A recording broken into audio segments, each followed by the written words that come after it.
validation, now I validate myself. Building inner strength, putting doubt up on the shelf. No more unnecessary drama, no more wasted time. Climbing higher constantly, making my own climb. Standing on higher ground, where excellence is found. My potential knows no bounds. Raising the bar, breaking ground. My network is my net worth. Choose your company wise. Surround yourself with eagles, not with sheep in disguise. Every interaction is a reflection of my brand. Quality over quantity, that's my personal command. Standing on higher ground, where excellence is found. My potential knows no bounds. Raising the bar, breaking ground. Whoa, I'm not just living, I'm manifesting my vision. Cutting through limitations with surgical precision. My expectations are my compass, my respect is my shield. To mediocrity and chaos, I will never yield.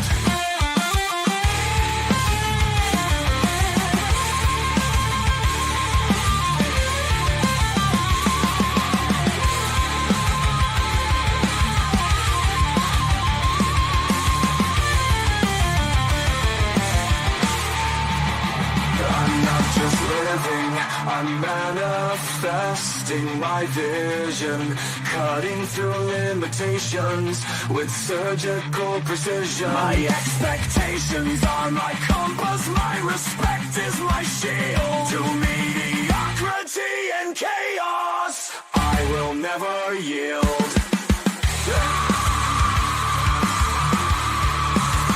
Standing on higher ground, where excellence is found. My potential knows no bounds.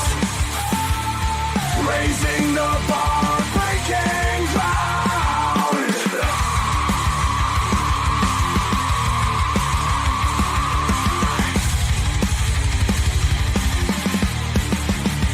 I'm not just living, I'm manifesting my vision. Cutting through limitations with surgical precision. My expectations are my compass, my respect is my shield. To mediocrity and chaos, I will never yield. All right. Oh man, I'm late again. Here we go. Here we go. We got it. How you doing, ladies and gentlemen? Welcome to This and That. I'm your host, Andrew, where we talk about this, that, and everything in between. Whew. So I found a lot of stuff for Monday. And I'm actually going to be, after the show today, I'm going to be working on some stuff for Tuesday night show. So you're going to see. So Monday night show is already produced. Tuesday night show is going to be posted later tonight, perceivably early tomorrow, so that you guys will be able to hit the notification buttons on those. As you see, we're about 30 minutes late today. And while we are live 7 nights a week, we do not let the sun rise without going live, but we don't always start on time. And that's why we ask you guys to like and subscribe, mash those notification buttons so that you know when we go live, so that you can be here at the top of the hour in case we have some news or updates that we want to debrief you on. And then while you're here on the live, you want to mash those reaction buttons, show support for the channel, so that we can kind of trigger the algorithm to reach out to more fans on the show. Now, today we're going to be talking about rich hobby traps and how showing off wealth can wreck your wealth. We've covered this in a number of different ways on the show, but we're coming from a different angle today. So we wanted to go ahead and give you guys a lot of information on that. But being live 7 nights a week, we cover different topics every night of the week. Tomorrow being Sunday, we're going to be covering questions and comments from the fans. So you guys have questions about the things that affect you. I'll provide you guys with some responses and answers to that. Then we have Monday, Tuesday, and Wednesday is like business and politics, and where Monday we're going to be talking about how politics negatively impacts your ability to make, save, and invest money. And this week is going to be pretty serious because we're looking at they modified they haven't done it yet, but they're discussing it in the House and Senate about modifying certain tax deductions that would effectively deny any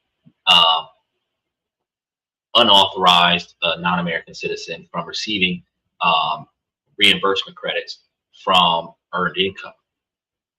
And for American citizens, you're like, oh, well, how does that impact me? Well, it impacts people who are married to non-properly documented citizens. It impacts entire families who are non-documented citizens, the ones who haven't gotten deported yet.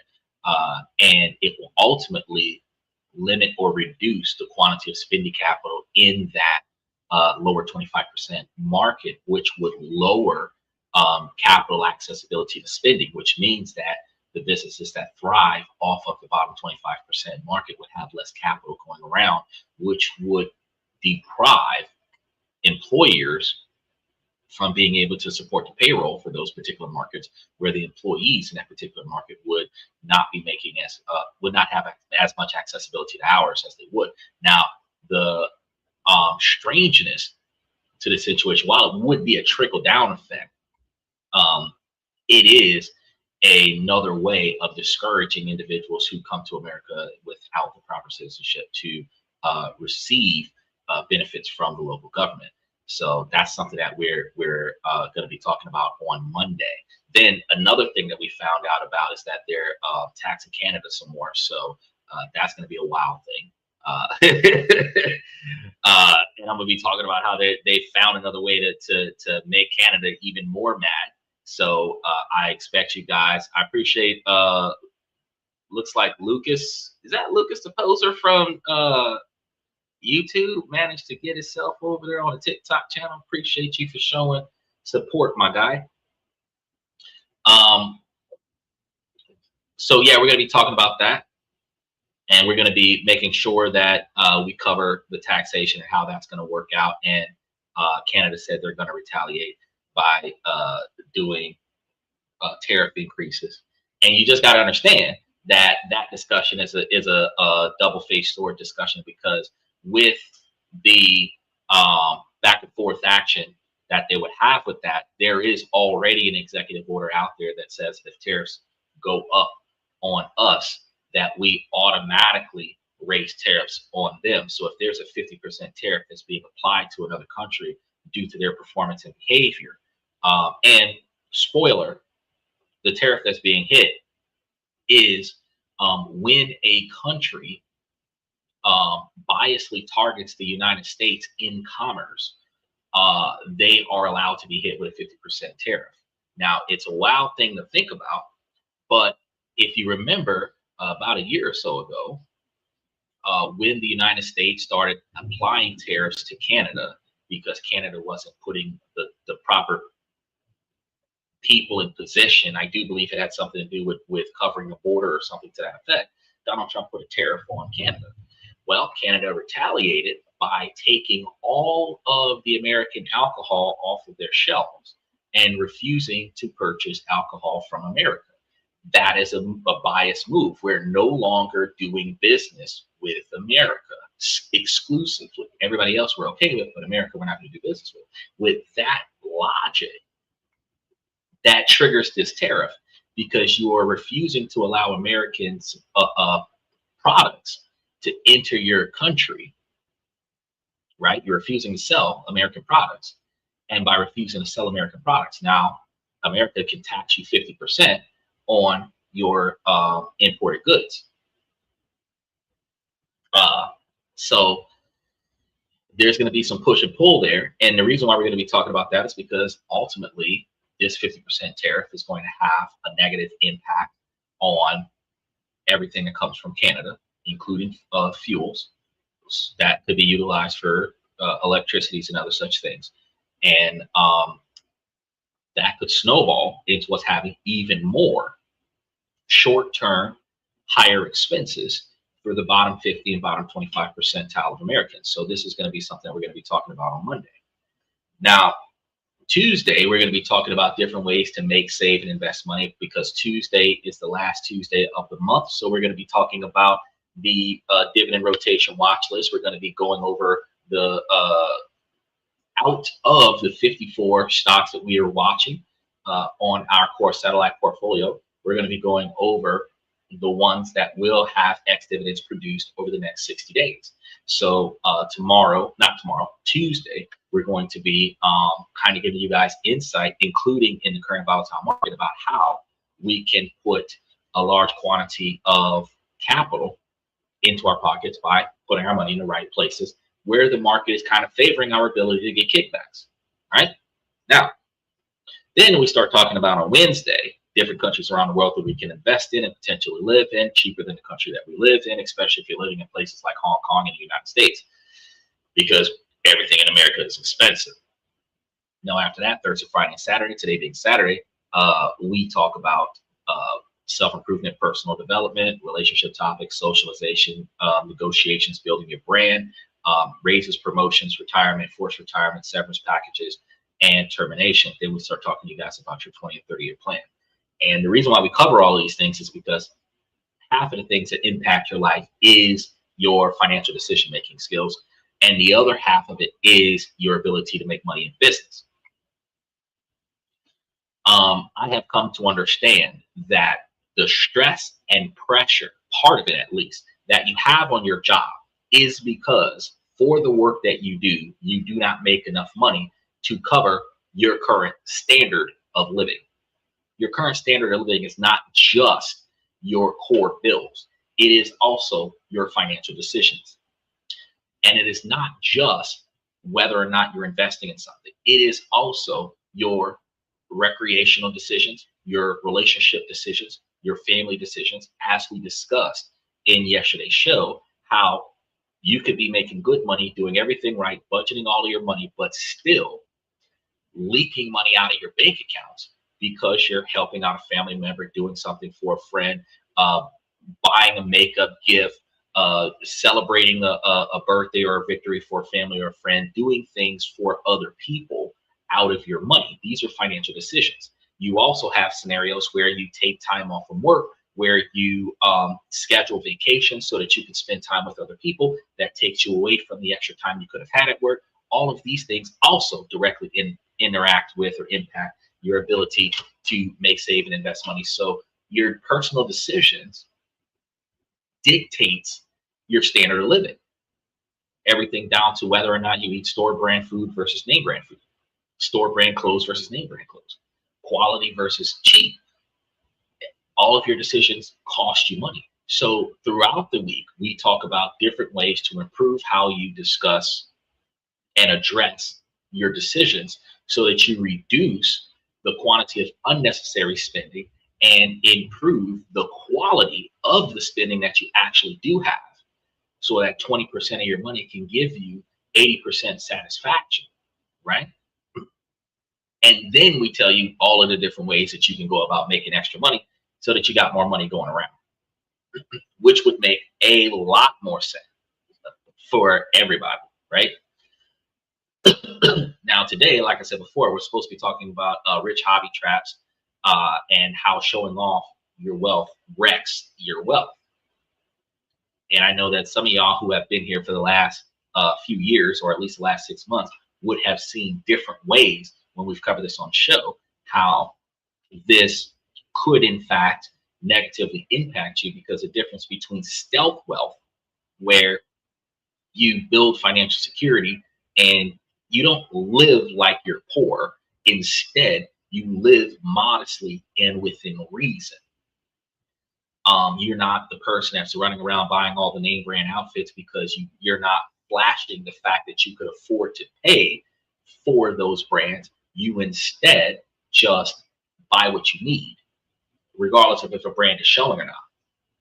And then the money that you don't waste on impressing society is money that provides you with financial security, versus loud wealth, where you're in a situation where you are strategically buying things to impress other people, like buying a luxury car so that people can be envious of you having a luxury car, buying name brand clothes, buying name brand shoes, buying name brand colognes and perfumes, name brand jewelry, just so that people can identify the brand to be able to think you are wealthy because you could afford to pay that much money for that item, where the average person in the 25 percentile can't. That's the difference between loud wealth and stealth wealth. And ultimately, loud wealth costs you way more money than stealth wealth, right? But we're going to be getting into that today. So think about this. Think about it like this. Let's say, you did it. You got a promotion. You landed a new client.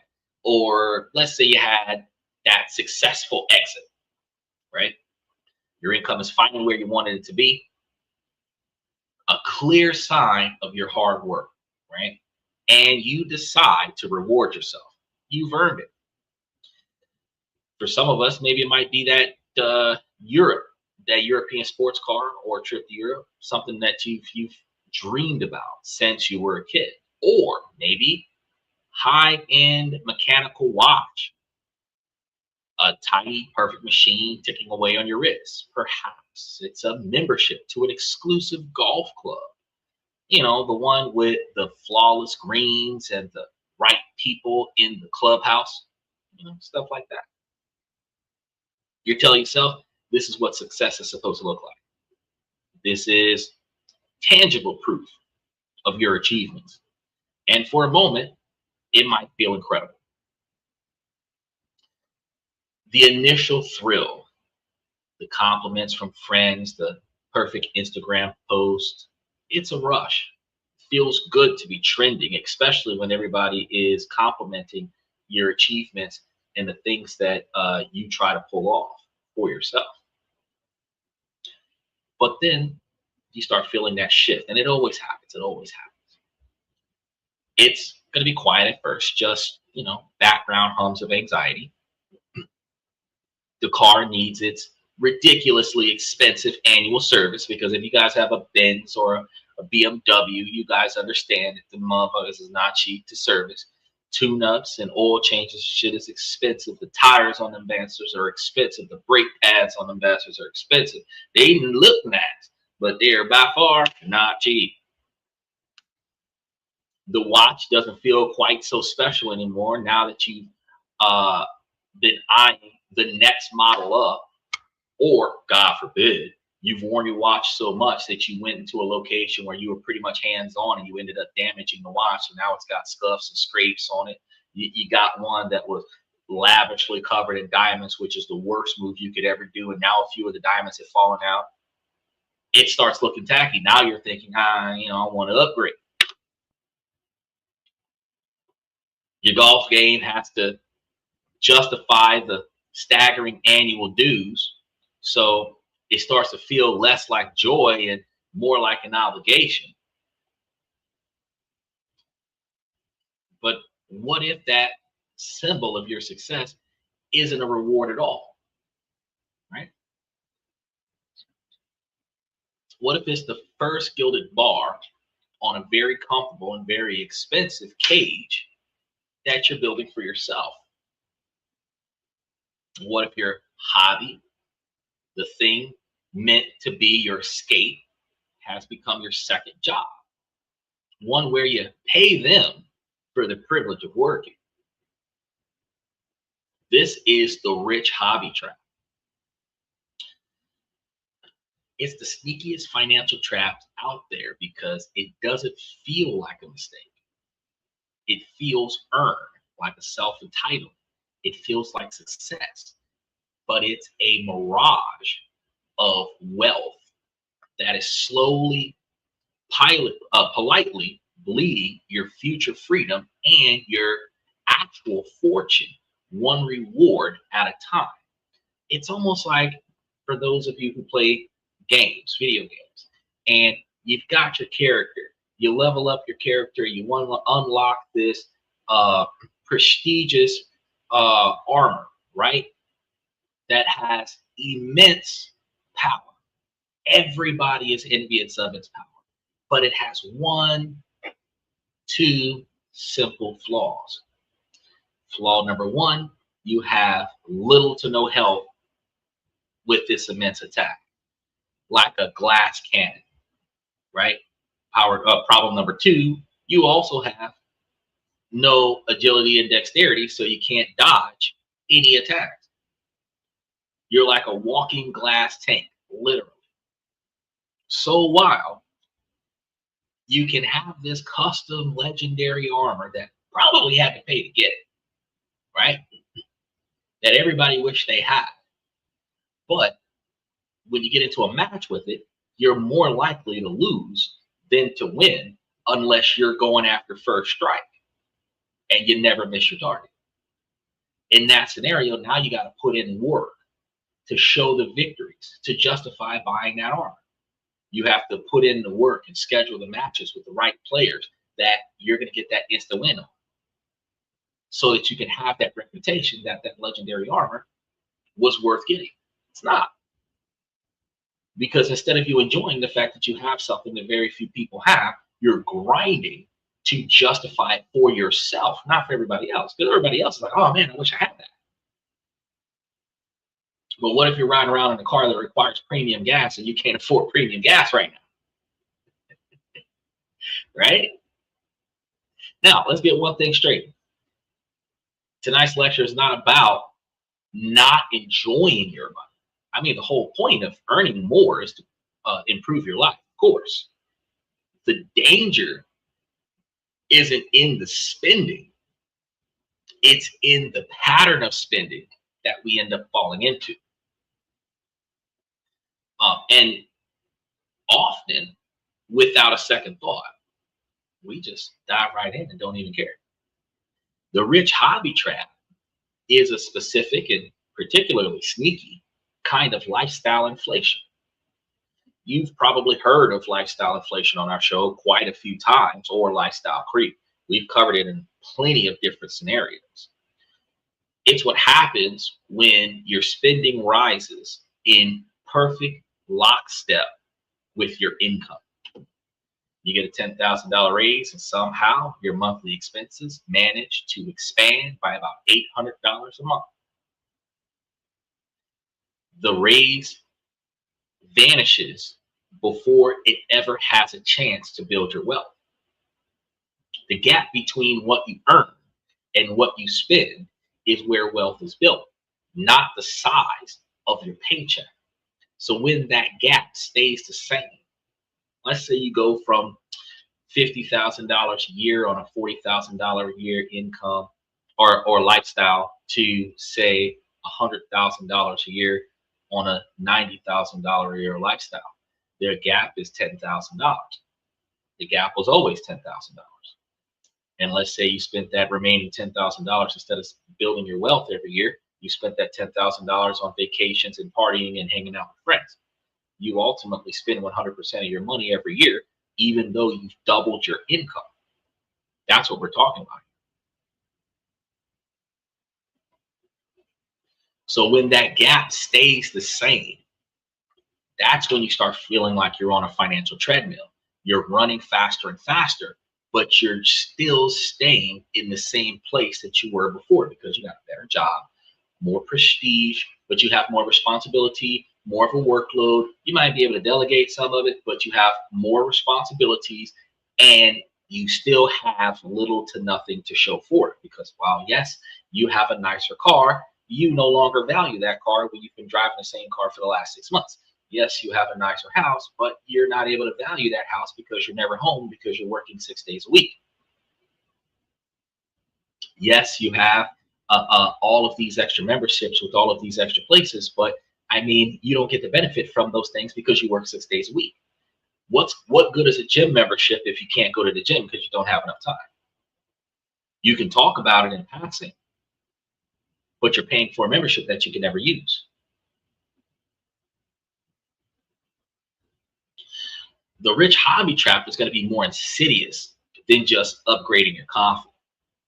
It's lifestyle inflation that has gotten tangled up with your very identity.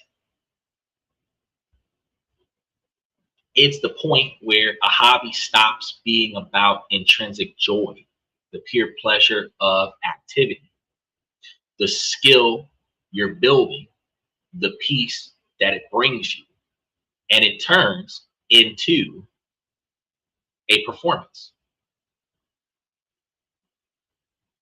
Yeah, it becomes a vehicle for signaling your status. The focus shifts from the experience to the equipment, from the doing to the showing, from the personal fulfillment to public validation. Think about it. If you have two ways to be cyclist, uh, if you had one person buy, let's say you're trying to be a bicyclist. Let's try that. One person buys a solid, reliable bike for a few $100 and spends their weekends exploring trails, feeling the burn in their legs and the wind in their face. Their joy comes from riding itself. Those of us who grew up in the 90s and the 80s and 70s, even in early 2000s, 2005 or whatever, before the internet, the late 1900s, we would all get out and ride our bikes. If we had nothing else to do, we'd ride our bikes. We would ride our bikes to a collective of bikes where we would recognize bikes that belonged to some of our friends, and then we would go and join our friends doing whatever it is that they were doing. Arcades, fishing, rope swinging from trees into ponds that said do not swim, jumping off train tracks, ramping off of cliffs. We would do all kinds of stuff with our bicycles for the sake of doing it. Now imagine another kind of person that buys a $15,000 carbon fiber racing bike, full branded kit, GPS computer, power meter. They post their gear on their ride stats online. Soon the joy isn't from the ride, it is from being seen as a serious cyclist.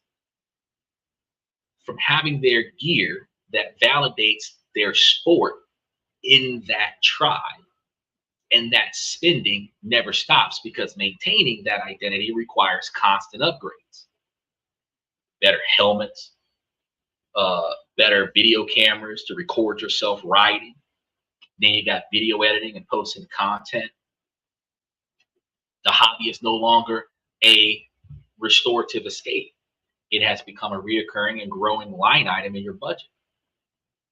It's a performance that must be funded. It's what economists call conspicuous consumption, spending designed purely to signal wealth and social standing. And in the age of social media, this instinct is on steroids. Your hobby becomes content. Your leisure becomes a brand. A hobby that was meant for joy becomes a wealth lead. A passion becomes a financial ball and chain. You started by buying an object or experience to feel successful, but you soon find that object and all expectations that come with it. Now you own it. So these are the golden handcuffs. And the most dangerous part is that we're the ones who lock ourselves up. Not really thinking about that, right? Now, if the trap is so damaging, why do so many smart, successful people walk right into it? Because at its core, it's not a financial problem. It's a psychological problem. The trap works because it preys on some of our deepest human needs. First, it feeds our need for status and recognition. For thousands of years, being seen as successful within your tribe was a matter of survival. That instinct is still wired into us. But now We signal it with brands, exclusive access, and visible markers of success. And that luxurious watch or those front row seats aren't just about function. They are a broadcast. They say, I've made it. I'm a person of taste and means. And that recognition from others delivers a powerful, even if temporary, boost of our self-esteem. Special shout out to OG Kicks on the YouTube side of things. The second, it satisfies our deep-seated need for belonging. We're social creatures. We want to be part of a group. When you take up a hobby like golf, sailing, or collecting fine wine, you're not just learning a skill, you're buying entry into a community. That exclusive club membership isn't just for the golf, it's for the network. Take, for example, people who buy Audis. You don't just buy the Audi, you join the Audi club. People who buy Mustangs. You don't just buy a Mustang, you join a Mustang club. People who buy motorcycles. You don't just buy the motorcycle, you join a motorcycle club. Boating, fishing, majority of these things, you don't just acquire the hobby, you join the group that has that same hobby. It's for the feeling of belonging. Now, the problem is when the cost of entry and continued participation requires a level of spending that's fundamentally unhealthy for your financial future. You're paying a steep price for admission to a club that may not have your best interest at heart. But the most powerful psychological hook is the trap of identity. This is the point where the hobby fuses with your sense of self. It's the difference between saying I enjoy playing golf and I am a golfer. It's the difference between I like to travel and I am a world traveler. Liking to travel or wishing that you could travel will be somebody who enjoys when they finally do get to go somewhere versus somebody who's required to go to a different country in a different location every week or every month all the time, where you no longer have the ability to linger in a specific location because you must be seen somewhere else in order to be recognized as a world traveler, right? So take, for example, a restaurant connoisseur who builds his or her reputation on tasting fine foods in upscale restaurants and giving quality reviews, right? Now, that person goes from I like eating food to now I'm a food critic. You cannot enjoy the food as much as you would because one, everybody's on edge because they don't want you to give them a bad review, which means that your restaurant experience is not authentic. And then two, it is more about what you think about the food itself for your review, not the fact that you get to enjoy the actual meal. And because you're a food critic, you don't get to just linger at the same restaurant every day. You have to go to a bunch of different places every week so that you can review different places on a regular basis, which ultimately means that you very rarely have the opportunity to linger at what you would identify as your favorite place to eat, because you're always at a new restaurant. You always eat there at least once, but you very rarely eat there twice. Because to be a world-renowned food critic, you would have to try most restaurants around the world at least once. Hundreds of thousands of restaurants in America alone, you couldn't get every restaurant in the country in 1 year. When a hobby becomes your identity, cutting back on the hobby feels like a personal failure. It feels like you're becoming less of who you are. If your social circle knows you as the car guy, whatever kind of car, if you're the guy with the Benz, trading down to a more sensible vehicle isn't just a smart financial move. It feels like a public admission of defeat. Like, I just couldn't afford that motherfucker, so I had to trade down. If your identity is the art collector, passing on a piece of art at an auction feels like a compromise of your very essence. Are you having money problems? That's why you had to sell your favorite piece. This makes it incredibly difficult to make rational financial decisions. You are no longer just budgeting for entertainment. You're now funding your self-concept. And that's a battle that your spreadsheet will lose every single time. Because take it, look, I had to teach you guys about frugal spending, making sure that you guys only buy what you need. More often than not, I come to this show in reasonably a suit. Now, if I was to build the image of the guy in the suit, and then I were to maintain that image by wearing a different three-piece suit every day, that would put me in 365 different three-piece suits in a year. And if I had to buy each one of those suits, even at $100 a suit, right, it starts becoming a lot of money.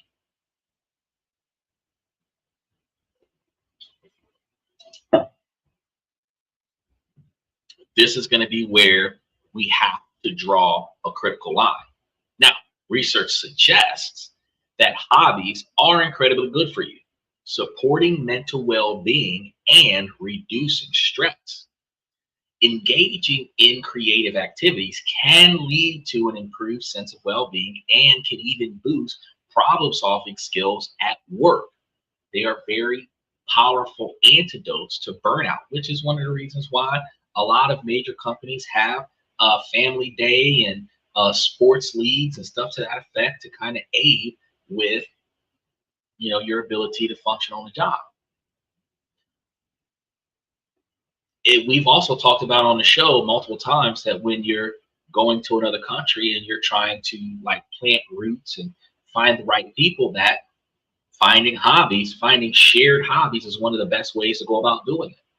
Instead of just saying that you like whatever the other person likes, you actually find that person while doing something that both of you like to do. The trap is not having the hobby. The trap snaps shut the moment that your motivation shifts from healthy internal drives like mastery, stress relief, or genuine connection to the toxic external drivers of social comparison and status acquisitions. Take, for example, I do this podcast on a regular basis, but one of the things that I have refused to do in real time is self-identify as a podcaster. When people ask me what I do, you know, I talk about the real estate business, I talk about teaching, I talk about everything except for this podcast. If this podcast comes up in a conversation, it's because I talked about that topic that we're talking about on this podcast, where I've had this discussion before. But it's not, oh, I'm a podcaster. No. The only way that somebody in my reality would know that I'm a podcaster is if they watch my show. If I'm not famous enough for them to say, I know you, I've seen your podcast, then clearly we're not talking about what I do until you start talking about overnight stays and weekend excursions and stuff to that effect. And then I'll start explaining that the work that I do takes up my daily evening from this time to this time, and I'm not available at that time. By the time we get to the move-in phase, you will realize I'm a podcaster. Part of where my money comes from, right? Or at least that's where it's supposed to be. But even as a podcaster, paying for the platform, paying for the software, paying for the computers, paying for the advertisement, it's still a level of investment that if it doesn't have a return on investment that pays for itself, it is a financial loss, right? Some people dismiss content creators. Some people think the content creators are rich. At the end of the day, a lot of them start out spending more money than they make for an extended period of time. So when they do start getting a return on their investment, they are literally reimbursing themselves for all of the years that they didn't make a dollar.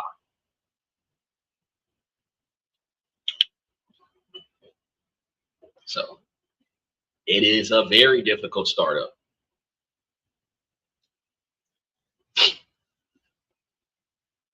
In these scenarios, the joy stops coming from the activity itself. It starts coming from the validation the activity gets you online, right? The hobby stops being your refuge and starts being your stage. And this is going to be where the quiet, nagging anxiety about your expensive hobby gets a voice.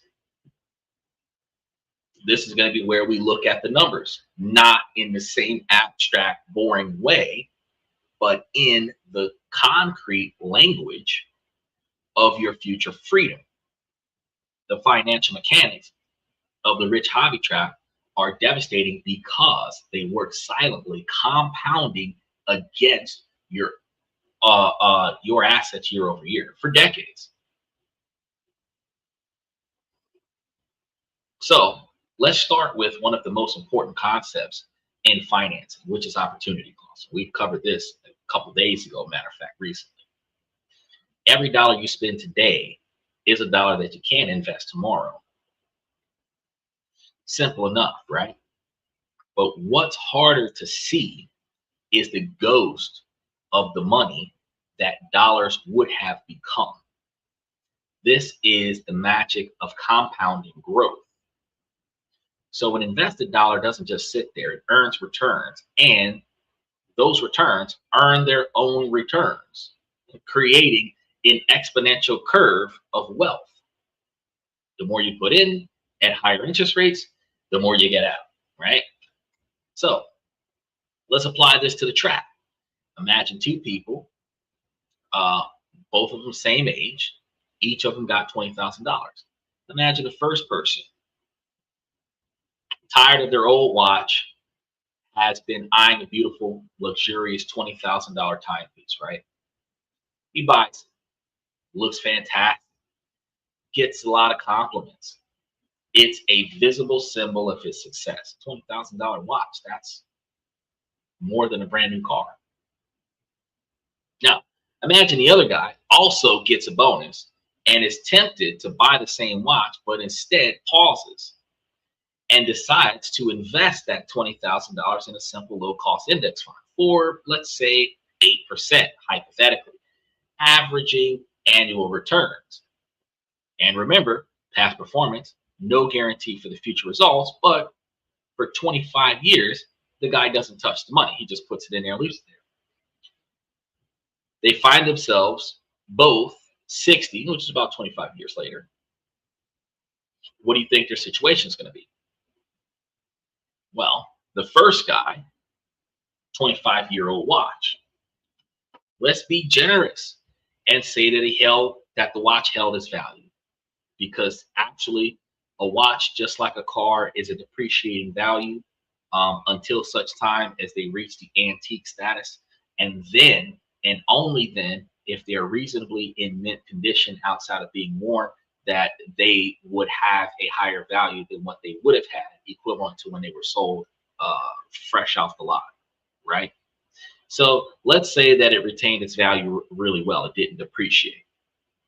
And he still had the $20,000 asset, though it cost him money in insurance and services over the years.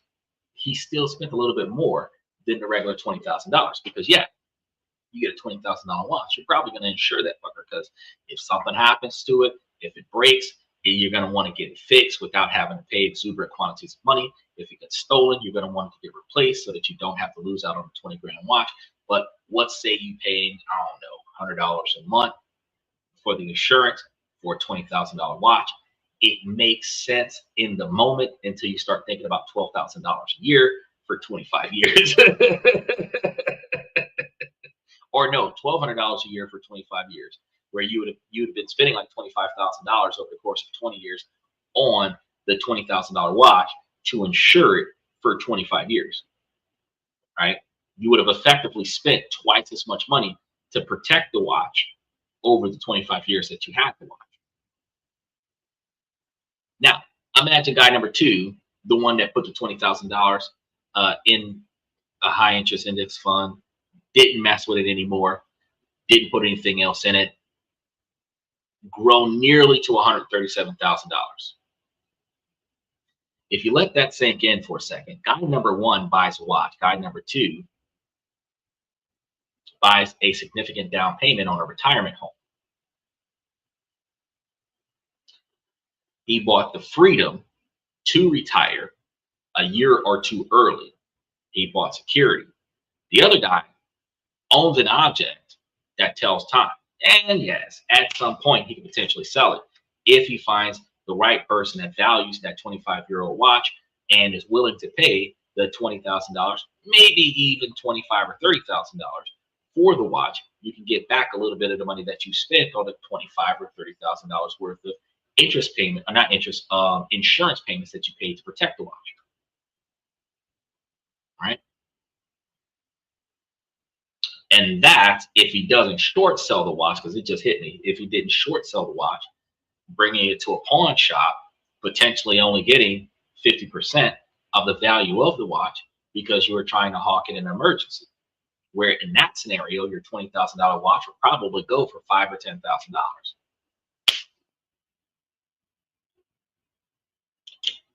Think about that.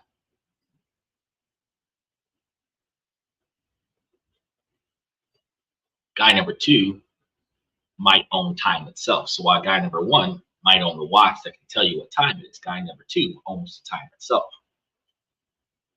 The true price of that $20,000 watch wasn't the $20,000. It was a $137,000 opportunity cost that he did not benefit from because he bought that watch. This is the brutal math of opportunity cost. And the rich hobby trap is rarely a single purchase. It's a series of reoccurring expenses that creates a constant bleeding wound in your ability to build wealth.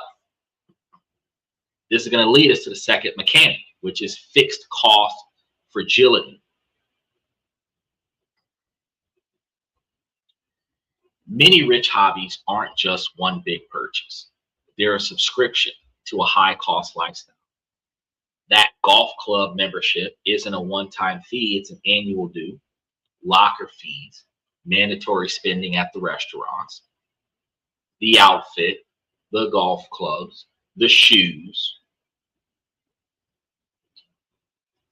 Tea time might not even be free either. The membership might be to get into the clubhouse, but you might actually still have to pay to reserve to get on the field.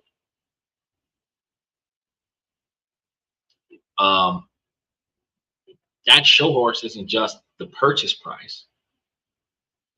It's stabling, vet bills, training that can run into tens of thousands of dollars a year. That boat is not just the purchase, it's the slip fees, the maintenance, the insurance, the fuel. You get the idea. These are fixed costs. They show up every single month, whether you use the hobby or not. Take, those kids that are getting those $200,000 Hellcat Demons. It's a $200,000 car, right? You think it's just the car. No, it's the car. It's the maintenance. It's the 8 miles per gallon worth of gas that they get when they're hauling tail up the street, right? It's the tires that they got to replace when they're doing burnouts, showing off their car. It's the alignment that they got to get when they're drifting around corners. It's the body and fender repair that they get when they crash after they lose control of the vehicle. It's the tickets that they have to pay for when they get caught for doing all those stupid things on the street. The drag track to show off how fast their car goes. The track time, they got to pay for every time they get on the track, right? It's not just the item itself. It's the cost to maintain the image of having the item. So this is going to dramatically increase your financial break-even point, meaning that you need that high income just to service your lifestyle, not to get ahead. So now, because it costs so much to have this hobby, it costs so much to have this item, it costs so much to have this image, I need to put more work on a job. I need to make more money. I need to get a raise. I need to get a promotion. I need to get a second job.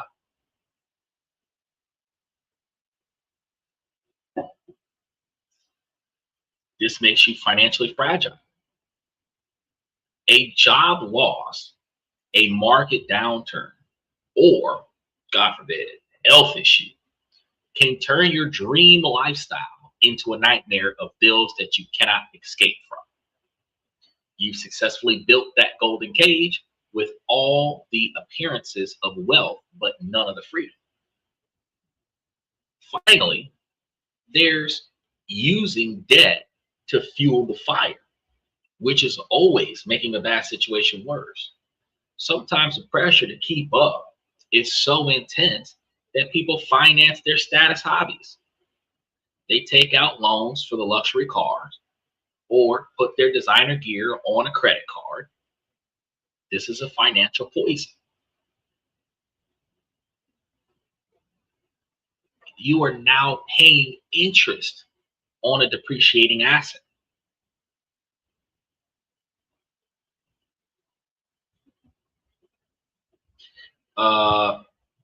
Okay.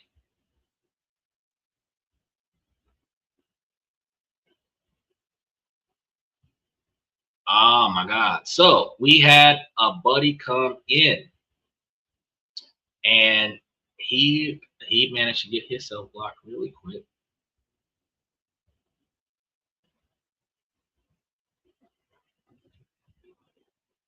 And I don't understand why he does that. But we've got where did it go? I want to add another word in there.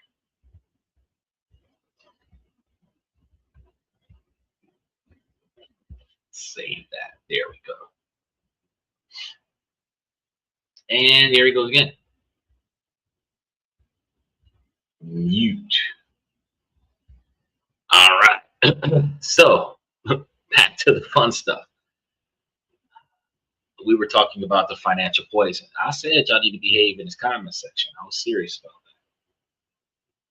You are now paying interest on a depreciating asset. That's where we left off. You're paying a premium to project an image of wealth while actively digging yourself into a deeper financial hole. Debt converts a fleeting pleasure into a long-term obligation. Handcuffing your future income to your past desires. And that's going to be one of the worst things that anybody could ever experience. The rich hobby trap rarely exists in a vacuum because it thrives in social context. It's an engine of escalation where the finish line is always moving just a little further away. The primary driver of this is your reference group, which is the people that you unconsciously compare yourself to. Usually, if you get into an Audi club, you might have an old school 2006 Audi. Some of the other people in the club might have a 2024 or 2026 Audi. You start comparing your car to their car, and then you start considering upgrading your car to get a newer model car. Just that simple. It might be your colleagues, it could be your neighbors, or more and more, the influencers that you follow online. It's crazy. It's less difficult when it's your colleagues at work because only what they tell you about them that you can validate is what you actually pay attention to.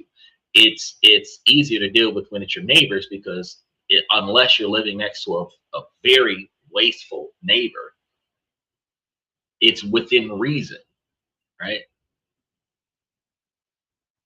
Like everybody in my neighborhood owns everything that's out here.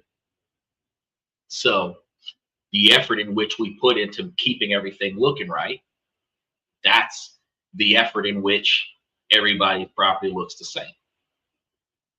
Any one property that's not kept well enough is a property that we could all benefit from it being kept up better because property values are going to be based off of all of the houses within a reasonable zip code of the house that looks the worst, right?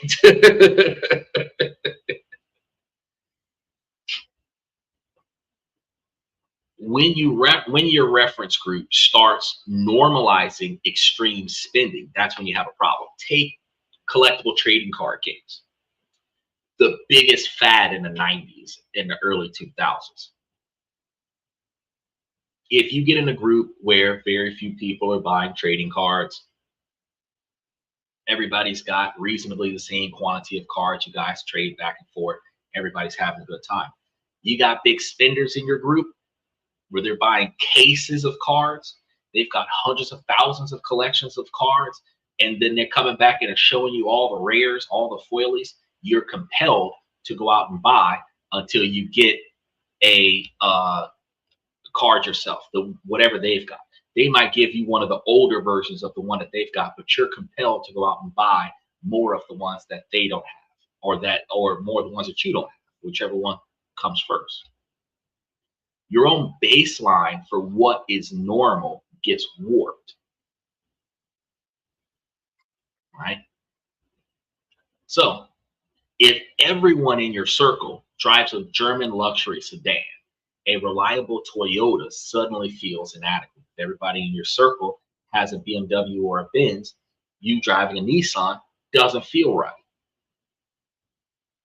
If all your friends are posting photos from their annual Aspen ski trip, a weekend at a local hill feels like a settling, right?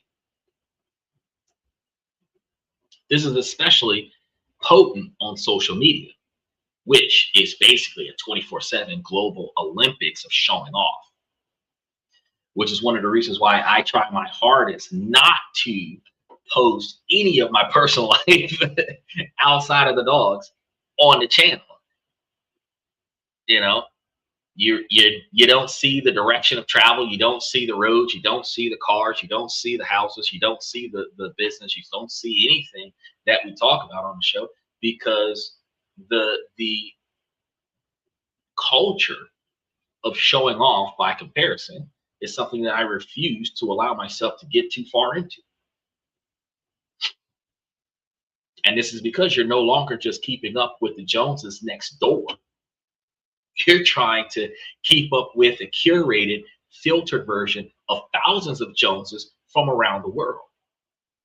Research has shown a connection between social media use and this kind of conspicuous spending, often driven by the feeling of inadequacy or the fear of missing out and the desire to project a certain status. You see a post about a new watch. Y'all remember that Swatch that just came out with it was a concept collaboration between two brands, and everybody was running to the mall trying to spend hundreds of dollars at a time with it. They only had like 215 watches being sold, and you had several thousand people lining up by this store, and they would only give out a wristband to the first 200 something people, and then they'd be considered sold out, and everybody else would have to get escorted out of the mall by the police because they didn't want people lingering and causing chaos over the watches that did get sold. Think about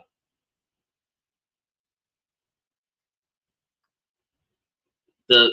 It's just a watch. But you see the post about the watch. Now you want one.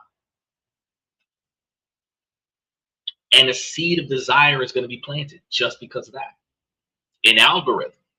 Because if you like for example, I love classic cars. I love classic cars. 1950s models, 1960s, 1970s models. You linger on some of those videos of some of those classic cars, and guess what? An algorithm shows you an ad for an exclusive trip. You start to wonder about the trip. Why not me? They show you those cars. Oh man, I wish I could afford one. You start considering, I wonder if, because each one of these classic car things is like, oh yeah, you could buy it just $500 down and $300 a month, or $1,200 down and $500 a month. In-house finances, blah, blah, blah, blah, blah. But guess what you would be doing?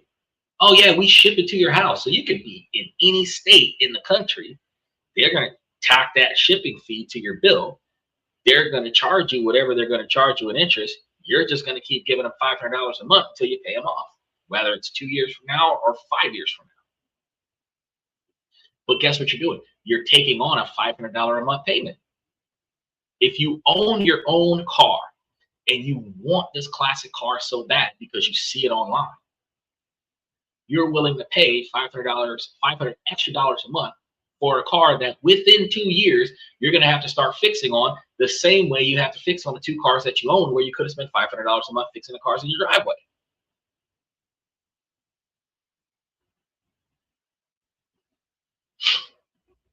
You find yourself in a constant, implicit competition that you cannot possibly win. This leads to what I call social tax on visible wealth. When your success is highly visible, it creates new expectations. People see your expensive car and they make assumptions. Friends and family might ask for more money more often. Charities put you at the top of their call list. Your friends start suggesting more expenses. They start going to more expensive restaurants, assuming that you can afford it, expecting you to cover the cost. You feel a new pressure. You know, most of us, if I was to ask you guys right now, whether you're on YouTube or Twitch or TikTok, if I was to ask you right now, if you got $1 million today, what would you do with it? The majority of you would spend it. Doesn't matter if you spend it on yourself. Doesn't matter if you spend it on somebody that you value. The majority of you would spend it. Very few of you would invest it into something and then spend the interest. Right? Now, the other side of that question is, if you won $1 million, who's the first person you would tell? Somebody's got a best friend, somebody's got a close relative. I would tell nobody. The majority of you would tell somebody, who would in fact tell somebody else, where the word would get around that you've got $1 million. Now, as soon as people find out that you have $1 million that you have yet to spend, what do you think is going to happen? People are going to call to verify that you won that $1 million. Then once you verify that you won that $1 million, people are going to start talking to you about what they got going on in their lives and how they're hard up for money. If they don't directly ask you for the money, they're going to paint a picture of woe is me, if only I had a savior, to pull on your heartstrings for you to say, oh, I can give you the money so that you can get out of this simple situation. It always happens. But these will be the same people that never talk to you, that would never visit you, that would never cover your costs when you didn't have money. Fellas, win $1 million, all the females that would tell you no back in the day would be the exact same females calling you up, wondering how you doing. Let's go hang out. How you feeling? I'll come over. Not because they have a change of heart about you as a person, but because they have a change of heart about the resources and assets that you now have.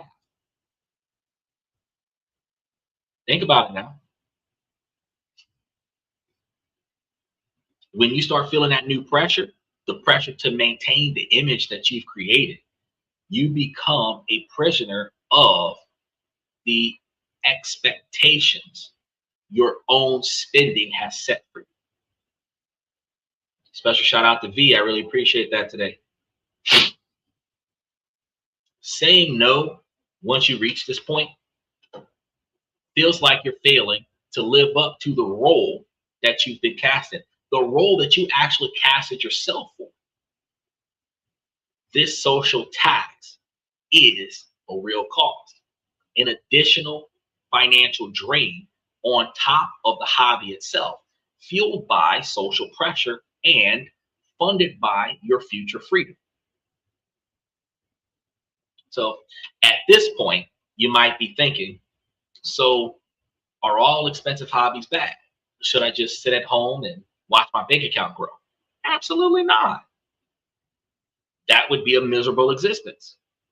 and it would ignore the evidence showing that the right hobbies are essential for happy, resilient lifestyles. The problem is not spending money on your leisure. The problem is the why and how. The solution is to become a conscious curator of your leisure time, separating the hobby that genuinely enriches your life from those that are merely expensive stats performance. Just like when I told Steven, he said he wanted to buy a Benz so that he could impress the freshmen on his college campus. It's because he was buying the Benz, not because the Benz had value to him. He was buying the Benz so that the Benz would have value to someone else. I told him that was a bad buy.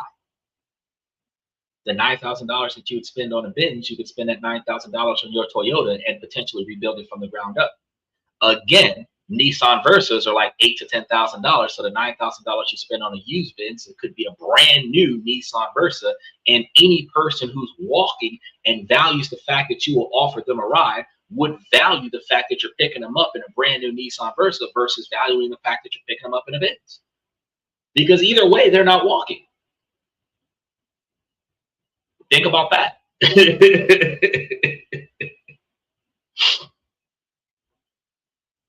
So how do you tell the difference between enriching your life with value versus the expensive status performance? Let's run a little diagnostic test on your hobbies. Ask yourself these questions with brutal honesty, whatever it is that you're trying to do, all the way down to drinking with the homies. Ask yourself these questions. Question number one, why am I really doing this? You know, those of us who either drink or smoke socially, social drinkers, social smokers, got nothing against them. But imagine, do you smoke because you like to? Or do you smoke because a group that you're in smokes so much that you're going to get got by the secondhand smoke, so you might as well just hit the J when it passes your way, right? Do you drink because you like to drink, like you would ultimately drink by yourself? Or do you only drink with people who buy the alcohol and they pass you drinks because they can't drink alone, so you just drink with them? This isn't even about you buying that shit. This is like, really think, do you do it because that's what you personally would do, even if nobody else was doing it with you? Or are you doing it because you're in a group of people that's doing it too? And because they are pressuring you to do it with them? That's like one of the first questions you got to think about. Like, oh shit. Because you know what? If I decided to quit doing that, what would I end up having to do? Get new friends, because those friends smoke all the time. Those friends drink all the time. If I had friends that were gamblers and I could go hang out with my gambling friends at the casino and they might throw a few chips my way and we can go back and forth with drinks and have a good time when I'm doing what they're doing. But if I decide that I'm going to quit gambling, guess what? I'm never hanging out with those friends, because where are they? At the casino, where I don't want to be. Right? So you got to ask yourself, why am I doing this? That's a really important question. The first question off the top of your head. And funniest thing, I just thought about this. Isn't that the first question that your parents asked you before they beat your ass?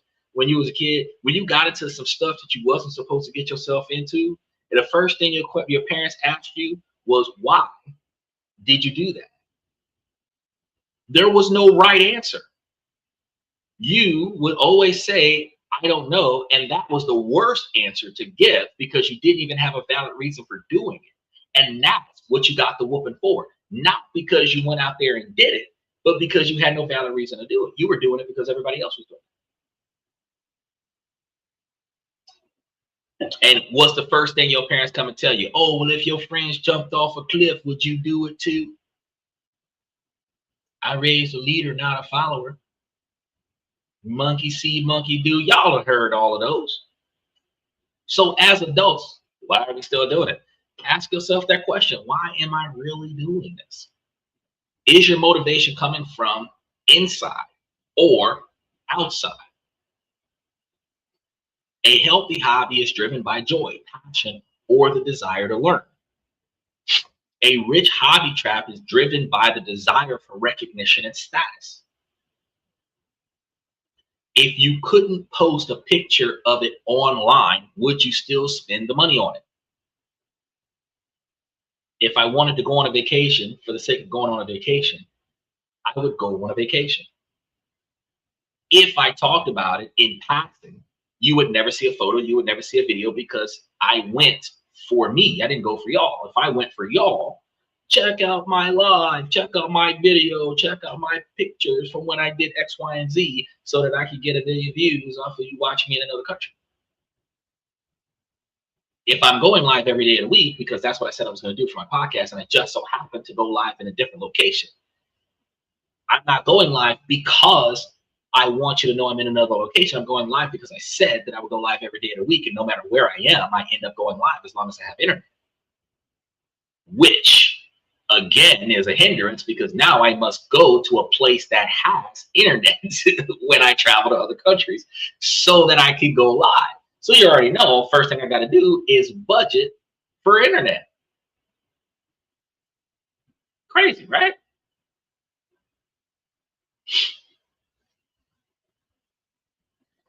So if you decided that you would not have spent the money on that item had you not been taking pictures of it and posting it online, or posing with it on a live stream, then it might be a rich hobby trap. A lot of us that are WWE fans that want to get those WWE replicas, a lot of us you see so many people putting their replicas online now. They're not for sale, but like they're showing off and posing with them. They're doing all these little skits with them and stuff to that effect. You know, hands down, they bought it to do that. Very rarely did they buy it for the sake of buying it, because if they would have bought it for the sake of buying it, guess what they would not have done? Made a video with it, because they would have just had it.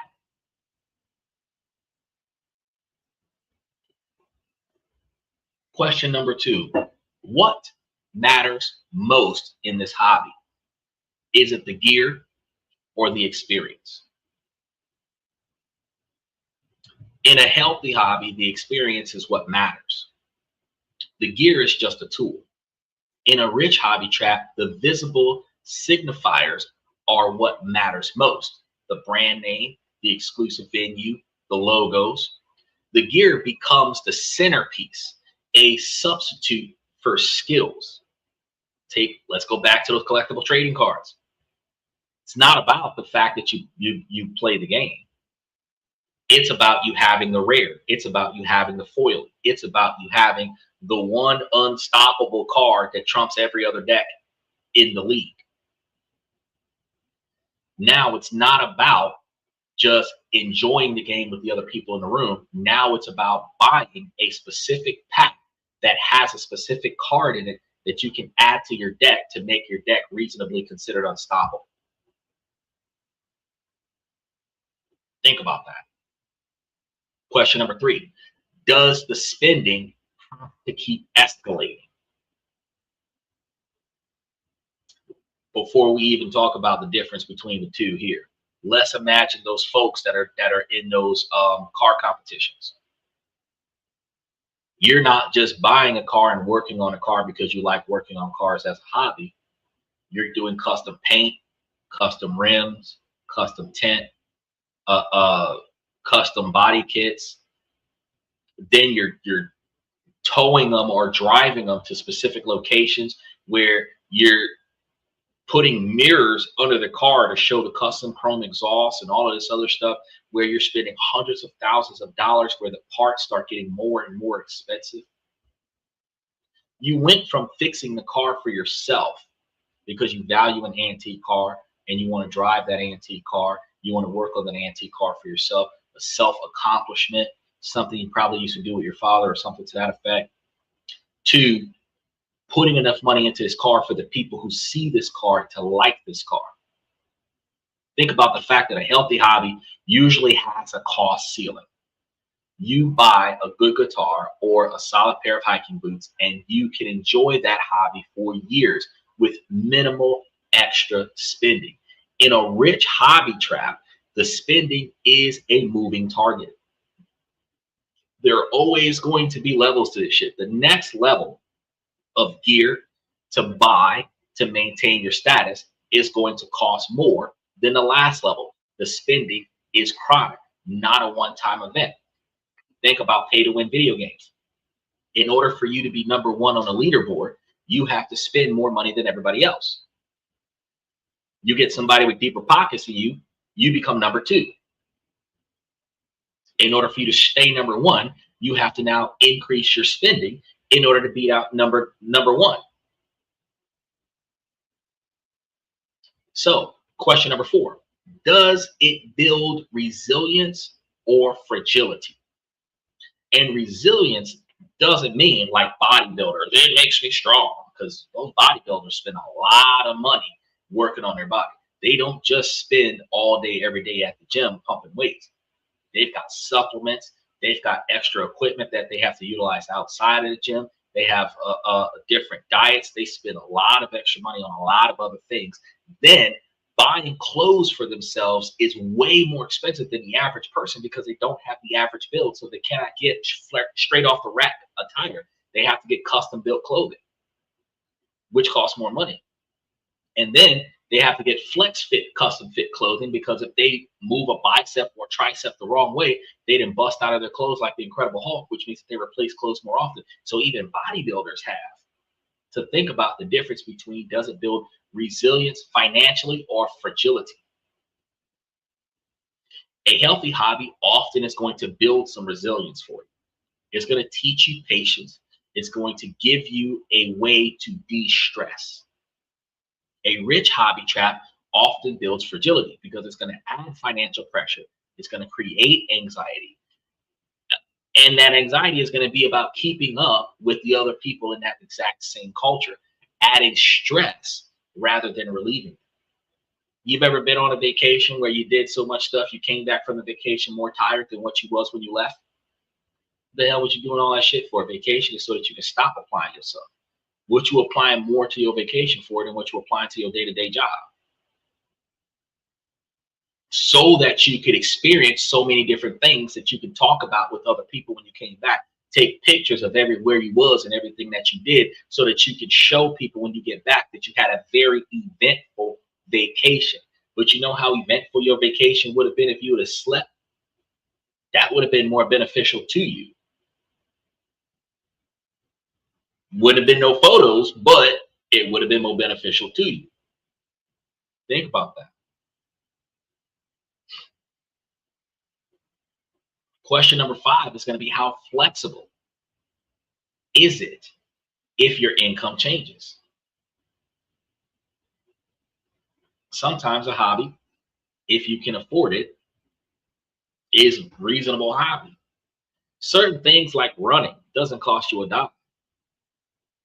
But when you think about a healthy hobby, is usually scalable, something that you can increase if you have more money, or decrease if you have less money. If you have a tough year, you can still go hiking or play your guitar. The same activity itself is still low cost. A rich hobby is often an inflexible scenario. The club dues are still going to be due, even if you can't afford them. The car payment is a non-negotiable, even if you can't afford it. It becomes a source of extreme stress precisely when you need a healthy outlet the most. Question number 6, is it mostly private or mostly performed? And what do I mean by that? Private means that you do it by yourself. You don't care if anybody's watching. Half the time, nobody even know what you're doing.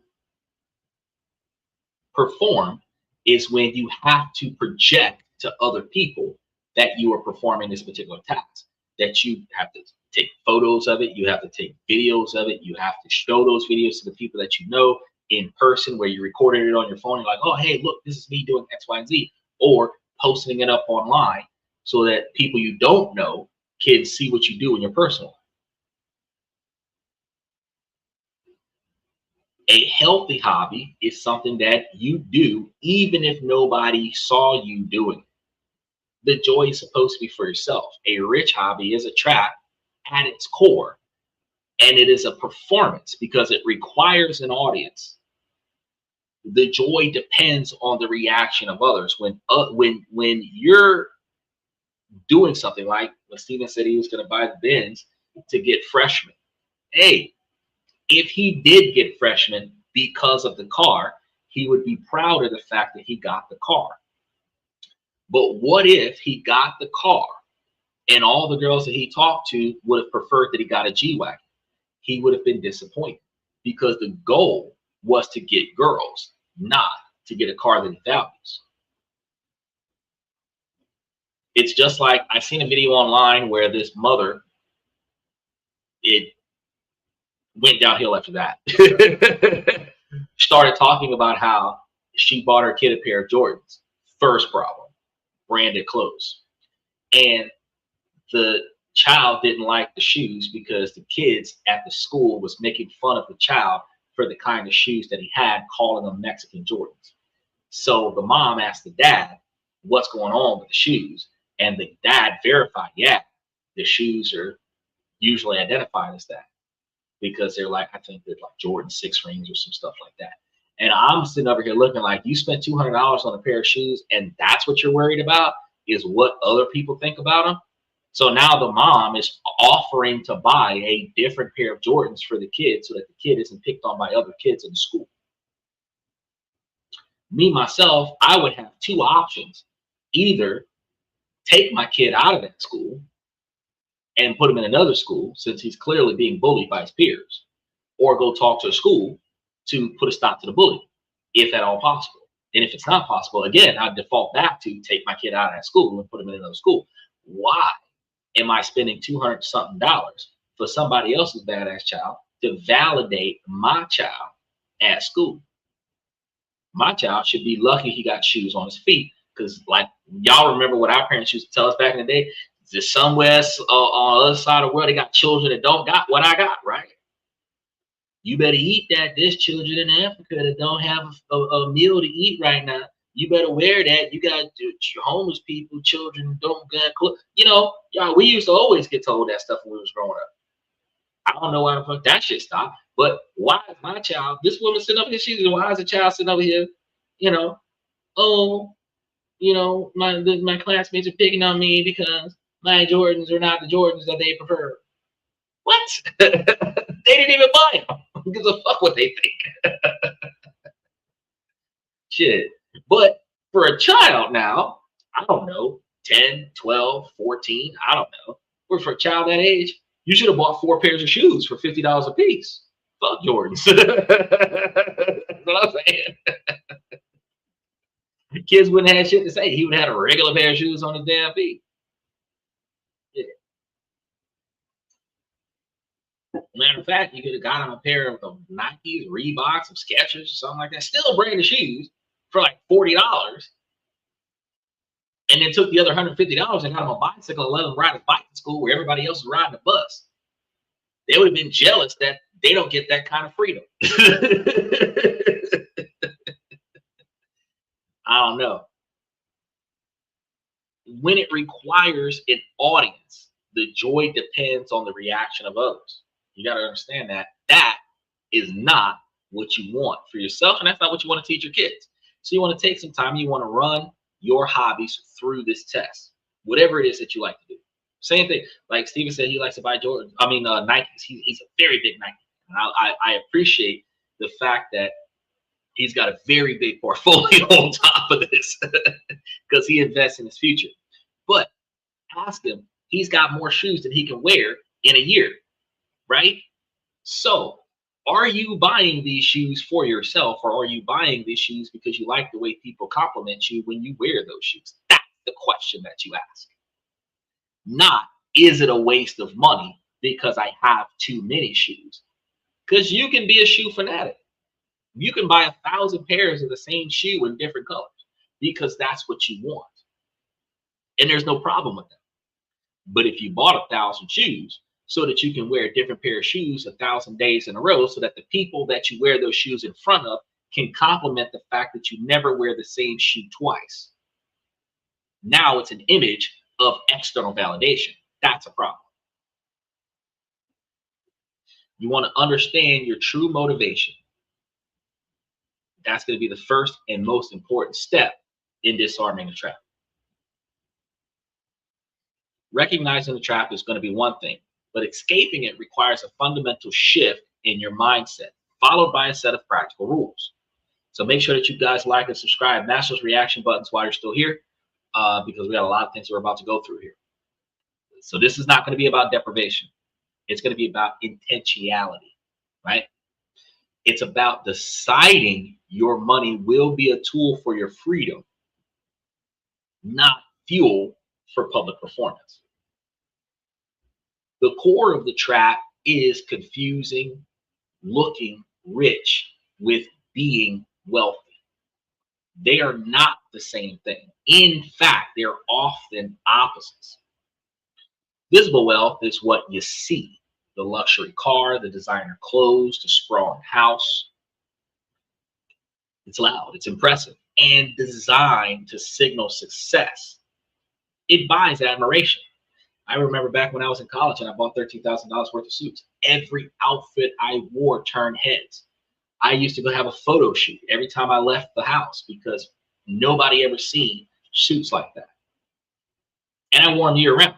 I didn't care what the weather was. I was silk and satin all the time. I did it because I liked shiny. I didn't did it because I give a fuck about what everybody else did. I still wear those clothes today because I still like shiny. I don't give a fuck. Matter of fact, this is one of the blazers from one of the suits. I didn't give a fuck what other people thought about the outfit. But had I bought it because I wanted people to like me, if I did not get the positive return, I would have felt like it was a waste of money. And that's what you have to think about when you're spending on yourself. Wealth is what you don't see. The robust investment portfolio quietly compounding in the background, the fully funded emergency fund, the absence of debt. Invisible wealth is going to be quiet. It doesn't get likes on Instagram, but it buys you something infinitely more valuable than admiration. It buys you options. It buys you security. It buys you freedom. What if you had a gas card with no limit on it? You didn't even have to pay it. You just get as much gas as you need. How many people would you tell that you had it? A lot of people would tell just about everybody. You do a lot, how you got it, where you got it from.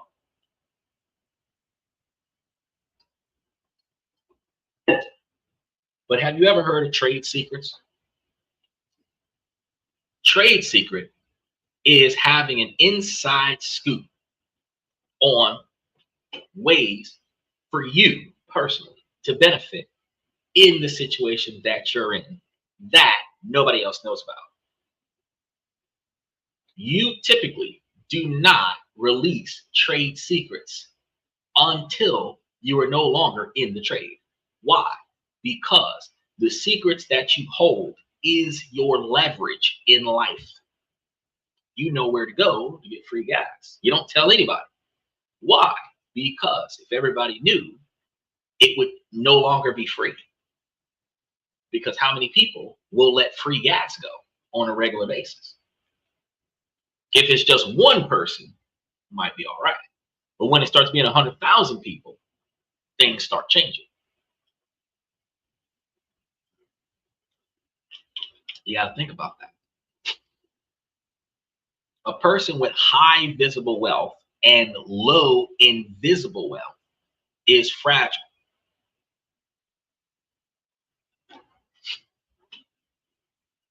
The one job loss away from disaster. A person with high invisible wealth, even if it's modest, that's resilient.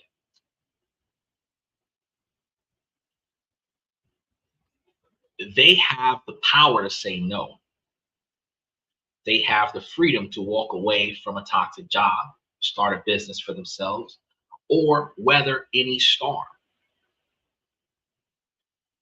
You have to recognize, like, if you working on a job where your boss be talking to you disrespectfully and you let that ride, you let it ride because you need the money. You get paid on Friday. You got bills to pay on Monday, right? But if you had enough money to sustain your standard of living while you went and found you another job, as soon as your boss look at you sideways, you be off that motherfucker, not coming back. The difference is having the affordability. Take, most of us are working in a field right now that is starting to become competitive with technology, AI, artificial intelligence, right? Now, recognize we are not trying to find another job because we can't afford to transition. But on this show, most Tuesdays out of a month, I tell you guys different ways that you can start up businesses online and get paid off of the computer on your time off, where you can replace your 40-hour-a-week job with a 20-hour-a-week side hustle off the computer, subsidize your income, and essentially replace working for big business to working for yourself, because big business will replace you as soon as the machines from Tesla that are humanoid robots start performing well enough to replace human beings. And it's in most mediocre jobs, most standard performance jobs, all the way down to rideshare. Look at what's going on. Uber and Lyft used to be one of the best jobs to get for people who wanted fast cash on the side, or people who just didn't want their money on front page. And now they have to protest because they're being charged more money than they're making. They're driving all over the place and they don't have a dollar to show for it because they're spending more money on gas than what they're getting paid off of their jobs. They're not able to get as many tips as they used to, right?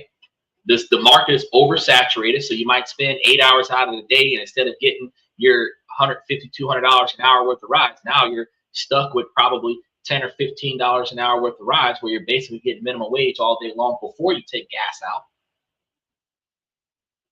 Then Uber and Lyft is now competing with driverless rideshare companies, which will in fact minimize the driver's experience, because I mean, if there are two different companies out there that doesn't have a driver, and the cost to ride in those vehicles are going to be significantly less than the cost to ride in an Uber or Lyft.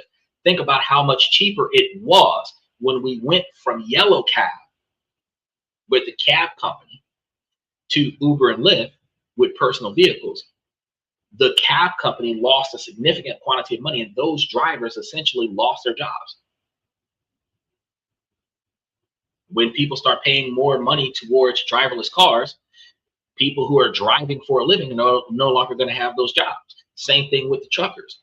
Michael always says, get a CDL, get a CDL, but they're putting driverless trucks on the road right now. They only got like 400 of them out there, but you know, give it 10 years, 15, 20 years, and they continue to compound those driverless cars.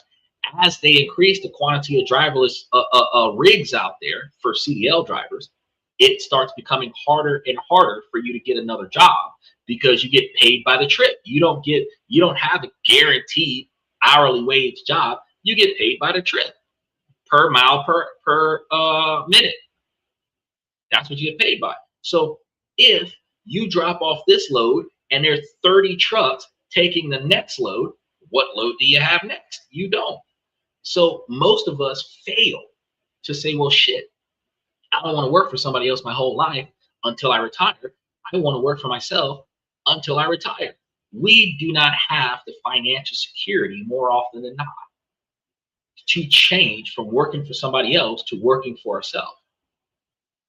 It is easier for us to change from working for one person in the same industry to working for someone else in the same industry and pray that they will give us a 50-cent or a dollar raise to start with experience. The difference between stealth wealth and loud wealth is that loud wealth, you can't afford to transition. Stealth wealth, you can. The security of having a financial backing, you can say, fuck this job, right? So the first step is to fall in love with building invisible wealth. You're going to have to internalize this truth. Visible wealth impresses other people. Invisible wealth protects you and your family. So your goal shifts from acquiring stuff to acquire optionality. Filter every purchase through this lens. Is this buying me a temporary status symbol, or is it buying me permanent freedom? When I bought that second car that I had bought, and I actually bought the car in 2024. I bought the first one in 2023. I bought the second one in 2024. Both of those cars are 20 something years old right now. They're old, right? But I bought the second car because the first car had a transmission problem.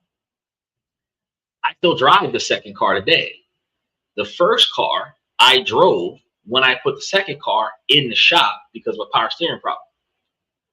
The first car is still in my driveway, sitting next to the second car. Now, yes, I have to do a head job on it and a transmission job right now, but I own both vehicles. There's no payments. I can just take the registration off the vehicle, drop the insurance off the vehicle, let it sit in the yard till I feel like fixing it. I own both of them. Did I buy either vehicle for its status symbol? One is considered a luxury model and the other one's more of an economy car, but no, that was just the best car on the lot. Reasonable mileage, high performance, that's what I grabbed. The other vehicles on the lot did not have the quality that these vehicles had.